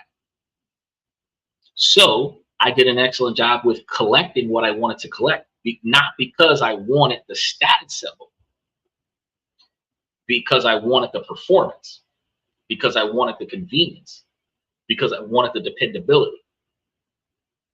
And them old school bad boys, they get me everywhere I need to be. I'm driving cross country with them. Whereas some of the other vehicles may not have done that. A mindset shift is a powerful but much needed action. So, without thought, or thought without action, is going to be like faith without work. You can't have it. So here's going to be practical rules that you guys can use to avoid falling into some of these traps. Rule number one, you want to automate your freedom fund first. We always say pay yourself first. The pay yourself first method really revolves around specifically dedicating a specific quantity of money. And I said specific twice because it is really important that you do this, a specific quantity of money towards your future self, your retirement, your long-term standard of living first, whether it's $50 a month, $100 a month, $500 a month, take that out first. If you do it before you pay any bills, a portion of your income should automatically be transferred to your investments in your savings accounts. Now, let's be honest and let's be real about this particular method. You are not over investing to the magnitude where you don't have enough money to pay your bills. You understand what the total cost of your base bills are. And base bills is not subscriptions, it's not memberships, it's not luxury anything, it is not entertainment of any kind. It is just a basic standard of living that you need to survive. The ability to feed yourself, keep your clothes clean, pay all your utilities, car insurance, gas for the car, rent or your mortgage, phone bill. That's it. Base bills. Anything above that is up for grabs. But if you've got a $500 gap between your base bills and your total income, you can take the whole $500 out, but you take it out before you start paying bills. And why do you do that? Because the moment that you get a raise or a bonus, the very first thing that you're going to do is you're going to increase the amount of money that you automatically transfer out. Because the base standard of living is covered under the base bills that's left behind after you do the withdrawal. If the money never hits your checking account long enough for you to see it and spend it, you will be far less tempted to spend it. And when you decide to make a payment for something, you have to consciously decide to not invest that money in order to ensure that your base standard of living is covered. So now you have to validate it for yourself instead of just reactionary going with the flow and impulse purchases. Rule number 2, you want to enforce a cooling off period. And I talked to you about this yesterday and the day before. The desire for a status purchase is often an emotional impulse. To fight this, you want to create a mandatory 30-day waiting period for anything expensive, any non-essential purchase over $250, $500, something to that effect. You want to buy a new iPhone, it's like $1,500, $1,600, $1,700. Yeah, sit on that for a couple months. And if you still want to buy that new iPhone and you budgeted the money for it, swing it. You might find that your new iPhone might come with a deal where you can upgrade your old iPhone and you only have to pay the taxes on the new iPhone of like 150, 200 bucks.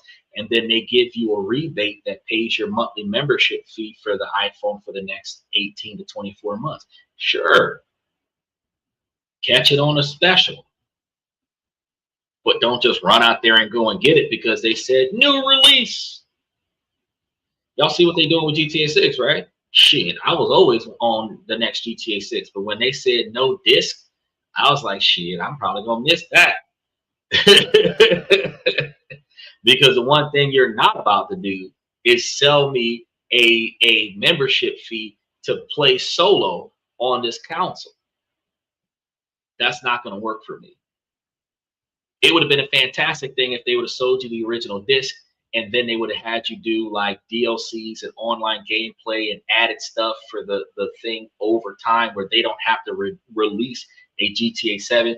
They just have to release an expansion that's called GTA 7 where it's built on top of GTA 6. That would have been fantastic. But when they said no disc, I was like, no, I'm good. I'm good. I would have paid $80 for the disc to play it by myself offline. But if I got to get online and pay the monthly membership for online just so that I can use their thing, I'm like, nah, that's not going to work for me. It's not going to work for me at all. You want to put it on a list of things, like a wish list of things that you wish you could buy, but don't buy it. More often than not, after about 30, 45 days, 2-3 months, the intense desire to buy it will fade. You can make a more rational decision. You may always subconsciously want that item, but you do not have the willpower to take action on that desire because you have no value in that purchase. Rule number 3, treat reoccurring costs as long-term liabilities. A one-time splurge won't derail you unless it's too expensive, but a new reoccurring cost will. Before signing up for a club membership or a car lease, you want to calculate its total annual cost. Then you want to multiply that by 10 years. That is a rough estimate of the financial drag that this particular purchase will create on the next decade of your life. It's that membership that you have to ask yourself, is it really worth $50,000 of your future? For a membership, is it really worth $50,000 of your future? Some people might be like, hell no, not 50 grand. When you're looking at it all at once, this helps you see a small monthly fee for what it really is, a significant financial liability. Rule number 4, prioritize low-cost, high-skill hobbies. Actively seek out hobbies where the barrier to entry is simply knowledge and practice, not money. And when we talk about skills, we're not necessarily talking about like gaming skills. We're talking about practical skills that you could potentially utilize to make money, right? So you want to think of things like learning a new instrument, coding, writing, drafting emails, drawing, cooking, or gardening. They have a modest initial cost and then provide nearly infinite satisfaction at a very low ongoing expense.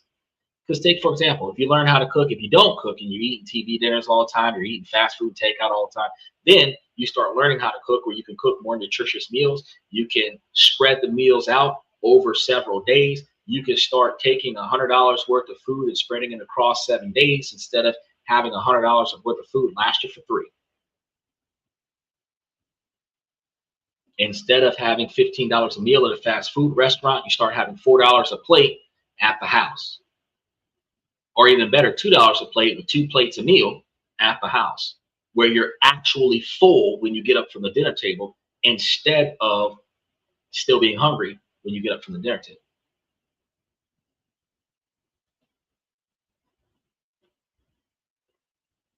Rule number 5, you want to track your net worth, not just your spending. And this is something that not a lot of people think about. Budgeting is going to be useful, but your net worth, something that Michael said yesterday, is your assets, the stuff that brings you profits or the stuff that you can sell to bring you profits, minus your liabilities, the things that cost you money,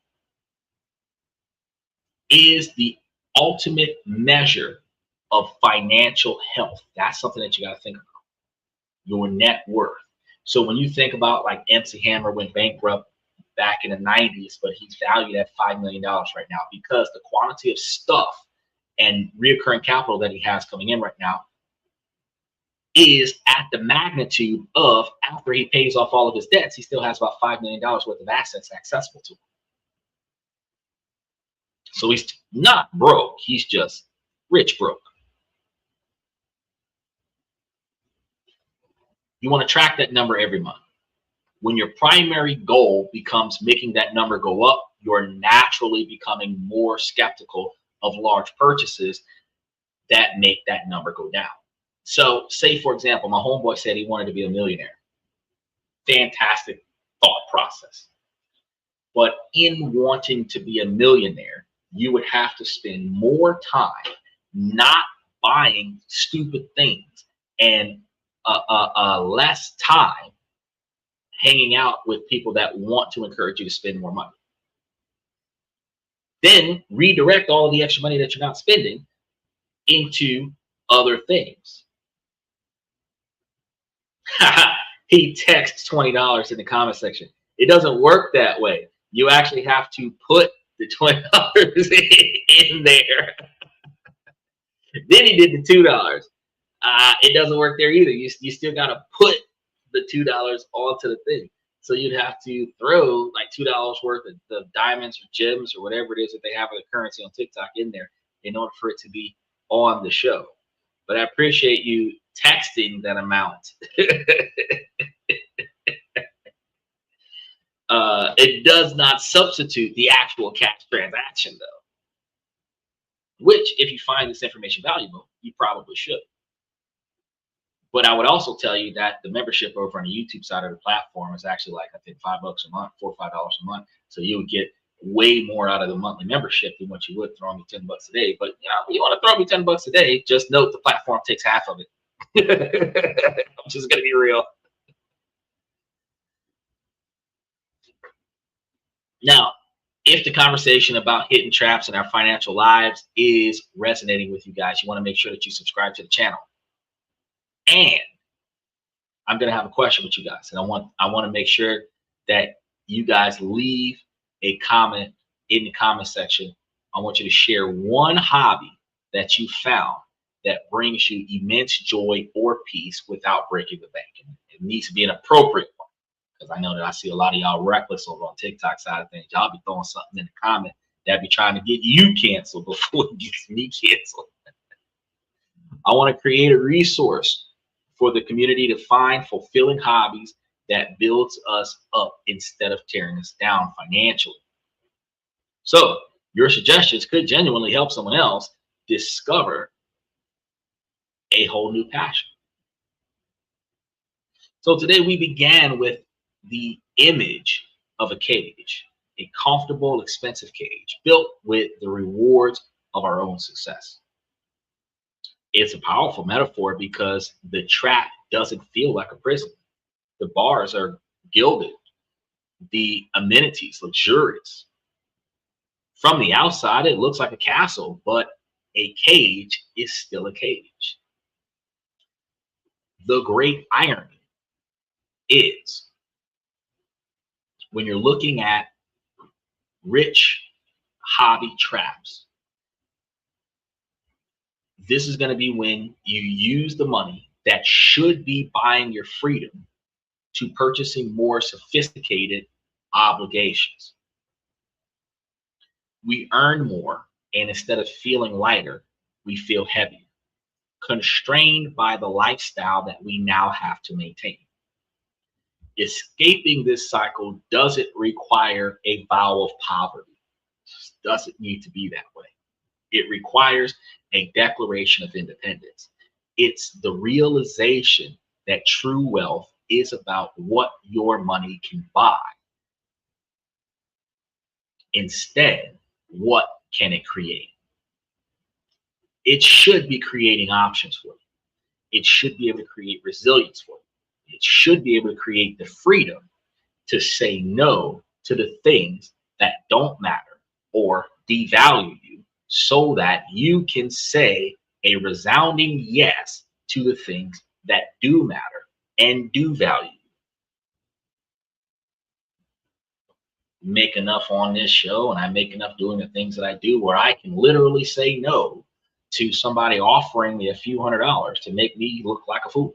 At the end of the day, I don't need it that bad because I get enough from somewhere that I can cover it if I don't get what I was supposed to get from the person that's not giving me what I was supposed to get, right? But even just assuming that I was supposed to get that is a level of self-entitlement developed from the experience of getting, right? Think about that. This works every which way. I come from a uniform perspective. So the ultimate luxury is not going to be a sports car or some kind of Switch watch. The ultimate luxury is waking up in the morning and being able to say that I can do whatever I want with my day, not so much with my money. It is having a walk away fund that gives you leverage to negotiate every aspect of your employment. It is the quiet confidence that comes from knowing that you are secure and free. Hell, it's having enough money backing you up to leverage negotiating in your relationship. So what's the hardest part about a breakup when you guys live together? It's knowing that you just paid the rent with your last dollar and now your partner's acting up where you wish you could leave, but you can't afford it. But if you had enough financial backing, your partner would not be able to utilize the fact that you spent your last dollar on their house and now you have to find somewhere else to go. You could just leave, right? So the next time that you are tempted to buy a shiny object, that symbol of success, you want to ask yourself a simple question. Am I buying a temporary performance for an audience, or am I buying a permanent piece of my own freedom? Because the richest life isn't the most visible one. The richest life is the one with the most options. Choose to be a life of rich in freedom, not just in things. That is a richness no amount of money can buy, but only your money spent wisely can build that. And I just want to tell you guys, it is equivalent to the feeling and observation of being what we would call hood rich. You guys know what hood rich is, right? Even if you ain't got no money, your neighborhood take care of you. You are rich in a culture of people that will cover what you don't have so that you don't need the money to get it for yourself. All you have to do is just pass by somebody in that culture and tell them what you're missing and they'll bring it to you. That's hood rich. Now, if we take that same aspect and put it into your actual rich life, You don't need to worry about what you don't have, because all you have to do is point at it and your money will be able to get it for you, because the things that you need, you have already packed away more than enough money to cover that. The only thing you have to recognize right now is that as you get older, the things that you need are going to be more and more medical. And anyone needs to find a way to start putting away some money to cover their medical expenses for when they get older. Whatever your insurance may not cover. We had Sterling on the show last month and the month before talking about how his Ozempic wasn't covered by his health insurance from his job. He's not the only person in this country who can't afford their medication. He is under the age of 65, but he can't afford his medication. By the time he makes it to 65 or 70, his need for that medication is going to be higher, which means that he would have to either make enough money to cover it or spend less money on his standard of living so that his fixed income can cover it, which makes the life harder. If you yourself recognizing that you're healthy and able-bodied right now and don't need that type of money for your health care, you can put that type of money away in a health savings account that is tax advantaged in a multitude of ways, where you can build on your future need for medical treatment, where one or two things can work out. You can either pay higher premiums for an insurance policy that's a 100% no copay, where they pay for everything and you pay the monthly premiums and you get whatever you need just by walking into the door, or you can have a copay and have the extra capital to cover the things that the insurance policy doesn't cover. Whichever one you decide to do. But like we talk about every Wednesday, different countries around the world that you can invest in, having an international policy that covers the convenience of private care. That's the kind of thing that prepares you for your future.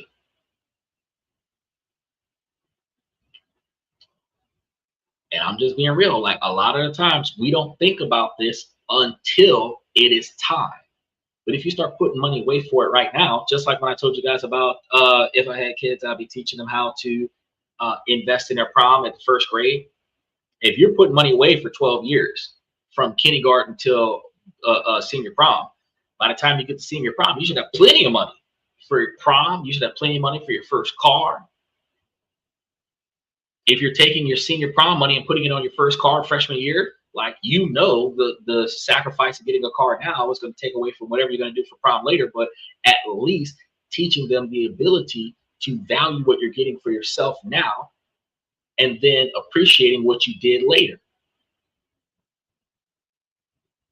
When you can benefit 12 years later from your efforts 12 years ago, that's when you start having high value in yourself. Your self-esteem is going to be a whole lot higher. When I can say 10 years from now, where I am in 10 years is because of what I was doing today. And I'm proud of that. That means I'm doing a good job. But think about every photo, every video, every scenario where your friends have shown you a photo or a video of you from back in the day, and you were completely embarrassed about that photo or that video, and you at some point in time asked or pleaded with them to not post that. If your past self embarrasses you, that's because your ass wasn't acting right back in the day. Now that you know that today, you need to proactively put 4 steps today to make sure that you don't embarrass yourself for the future. So that's all we've got for tonight. We're going to start by saying, ladies, as long as the situation doesn't make sense, I'm going to keep asking you ladies to make it make sense. So ladies, please make it make sense. For those who get us watching us on TikTok, we typically go live every night of the week between 11:30 and 11:45. And then we run it for a few hours. So we're always going to be here every night of the week. Make sure that you guys tiptoe and stop by. Fellas, I give you this information to make you guys higher value men, not just by increasing your financial life, but also by improving your decision-making skills. Ladies, while this is a male-driven podcast from the male's perspective, you too can make yourselves higher value women. You just have to find the things in your life that are inside of your control, proactively improve the things that you don't like, and then navigate around things that are outside of your control. Now, I tell everybody to focus on your 20 and 30-year plan. Reverse engineer that into what you need to do today in order to accomplish those goals. And then, ladies, I tell you to make sure that you prioritize the potential suitor with the right personality and characteristics, the right drive, ambition, dedication, motivation, admiration, and integrity to focus on his goals, to complete his goals, and then see how his goals mesh with your goals. Because if both of you have similar goals that are heading in the same direction, you guys would likely benefit from helping each other accomplish each other's goals. But you're looking for two long-term gratification or long-term satisfaction goals instead of short-term gratification goals. You do not want to have short-term gratification to compromise your long-term goals. And I tell you guys that if you find the right person, two people can make it to $1 million faster than one, but it really requires you to both have similar financial values. Because if one of you is planning for the future and one of you is living in the moment, you guys will always be fighting over resources. So that's all I got for you guys for tonight. Like I said, I'm going to start off by saying special shout out to OG Kicks, Michael, FX Trader, Aztec, Unc Andy, OG Kicks. I think I said him already. And then I remember Lucas, the poser that popped up on TikTok. He was actually watching us. He used to watch us on YouTube side of things. I really appreciate you guys for coming to this and that. I'm your host, Xander, where we talk about this, that, and everything in between. And I'll see you guys.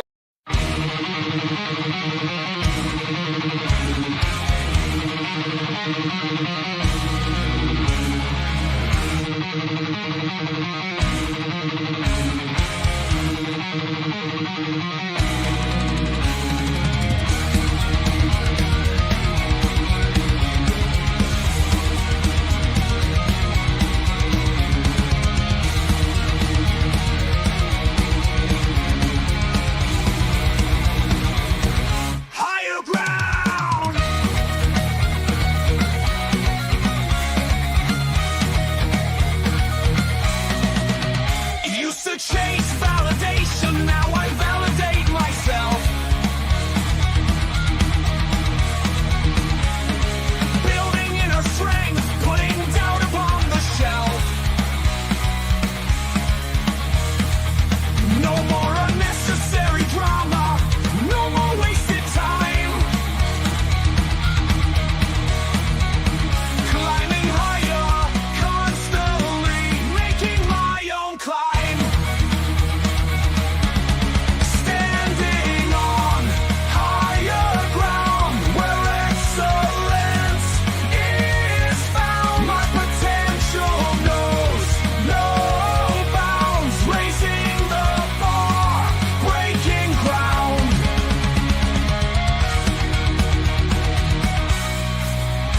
My network is my net worth. Choose your company wise. Surround yourself with eagles, not with sheep in disguise. Every interaction is a reflection of my brand. Quality over quantity, that's my personal command.